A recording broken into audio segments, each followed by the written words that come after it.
What's going on, everyone? Welcome back to the channel. So once again, I wanted to take away a step from iOS 13. Not take away a step, but take a step away from it. Talking a lot about it, we got to kind of get cleansed back into our roots and talk about some older technology. Now, what I have in my hands and what you're seeing on the screen right now is a 2012 MacBook Pro Retina 13-inch. Now, this is the base model. Now, you might be wondering, why would you buy like such an old computer right now? Like, it's so pointless. But I actually bought it for some use. Like, I plan on keeping it. And the reason I bought it was because I recently almost broke my main MacBook, which is a 2015 Retina MacBook Pro, and I was updating to macOS Catalina. I really messed up and I had to downgrade, and I didn't have a computer for like a couple of days, and so I had to at least have like some sort of backup machine, so just in case things don't work out, I can always revert back to another one. And it was either between like a Mac Mini, I couldn't even remember whether it was like a 2012 or 2014 one, or like a Retina MacBook Pro, and I figured I might as well just get an older Retina MacBook Pro and just keep it, and I'm never really going to use it, but if I need to, I still have that option. Now, the one I actually ended up getting, the screen was actually broken on it, but the 2015 and the 2012 have the same exact screen, so it doesn't really matter. You won't be shown a broken screen MacBook in this video. The screen on this thing is still very, very good in my opinion, but I'm pretty much connected to the screen the whole entire time. But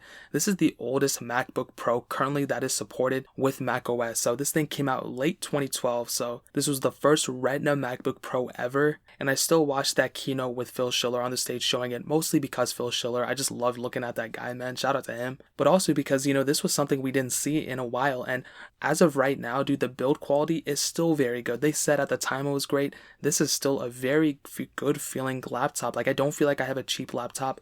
I don't feel like it came out in 2012.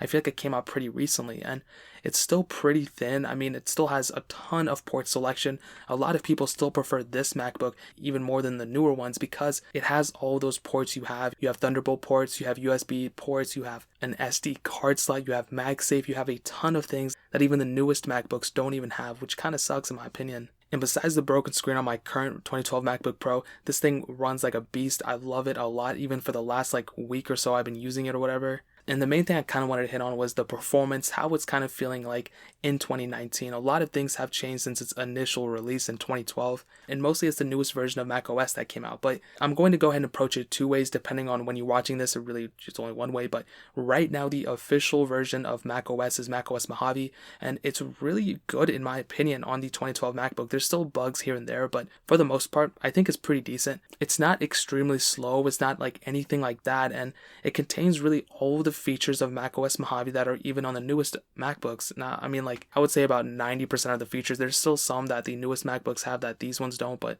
at the end of the day, this is still a pretty functional machine in terms of the features that you were getting. I did put macOS Catalina on it. I would highly recommend not doing that. I didn't even get any footage of it, I forgot, but it's very unstable, and I had to revert back to macOS Mojave, so it's pretty insane in my opinion. I would really recommend staying on macOS Mojave or even High Sierra, whichever one you kind of like more, but I would definitely say in terms of speed, it's not slow at all. I'll go ahead and tell you some of the specifications of this specific MacBook. Like I said, it's a 13-inch model. You have a 2.5 GHz dual-core CPU. It has the Core i5.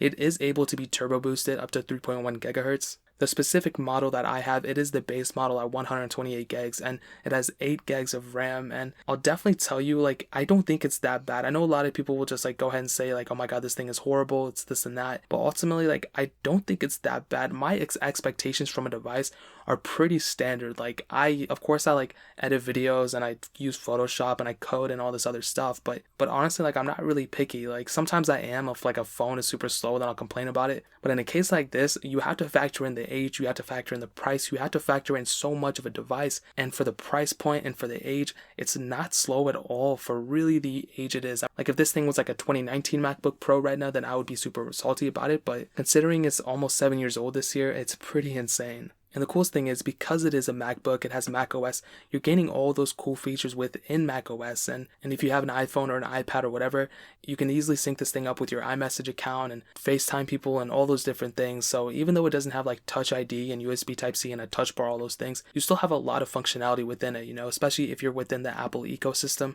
So that is one huge thing that this MacBook has definitely going for it, in my opinion.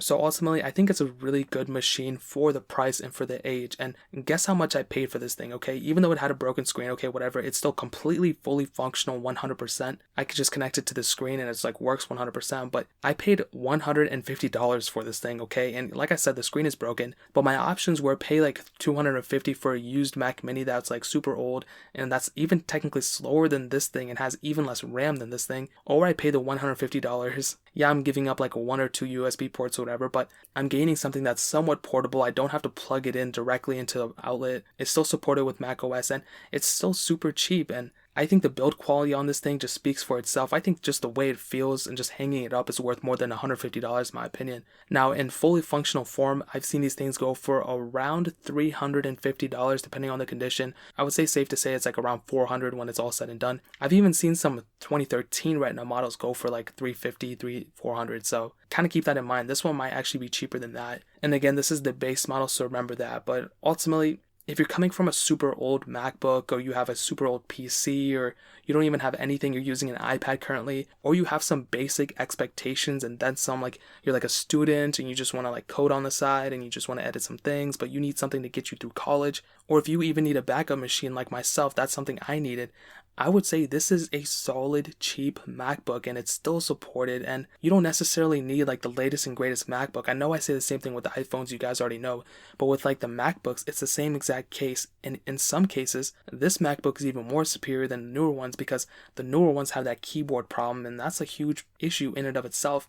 This 2012 MacBook Pro still has the keyboard functioning in it, and this is the Retina model. This isn't even like the base model, which was much bulkier, had the CD drive and all that. So ultimately, what I'll say is, without rambling, I love this thing for the price point, for the age. It's still supported. It has its quirks here and there, but I think Apple really made an almost timeless machine, and 7 years later, we are still talking about this device. So that's pretty much it. If you guys have any questions or anything, leave it down in the comment section below. Hit that like button, that'll mean so much, but definitely hit that subscribe button. Every single subscriber that we get really does count, so it'll mean so much if you guys could hit that. Also, check out the other links down in the description as well.